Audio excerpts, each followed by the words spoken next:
Well, tell me a little bit about what you tell people on how to protect themselves from credit card, debit card fraud. A big part of it is unfortunately catching it after the fact. So trying to just be as vigilant as you can and look for all those ways where it might surface. So annually checking your credit. So you have different credit reports you get for free every single year, making sure you take advantage of those every single year, and keep checking it. That way, new things show up on there. Be very vigilant on checking your bank records, your credit card statements, with a fine-tooth comb for those little things that might show up at least once a month. And it probably isn't the worst idea to do it more frequently at that, because the quicker you can catch them, hopefully the less you can minimize the loss, I guess, is when it comes down to it.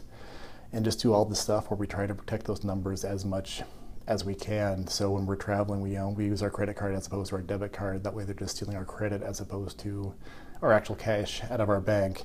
We're making online purchases using that credit card number once again, so we're not worried about that debit card number. And just the ever vigilance checking up is what it comes down to. Most of the stuff we see from the retailers is the larger cases like that, because it's probably the easier for myself to spot, for the bank to spot, for the retailer to spot there. I'm sure there are little cases that happen the exact same way, but if you're a thief, you're a fraudster, you want to get as much as I can out of it. So what we see is those large purchases, given they adjust themselves to try to make themselves as indistinguishable as possible, so that the retailer is not throwing up the flag, that bank's not throwing up the flag. Hopefully that flag comes around, and that's when we check our statements, and hopefully we're finding that flag then.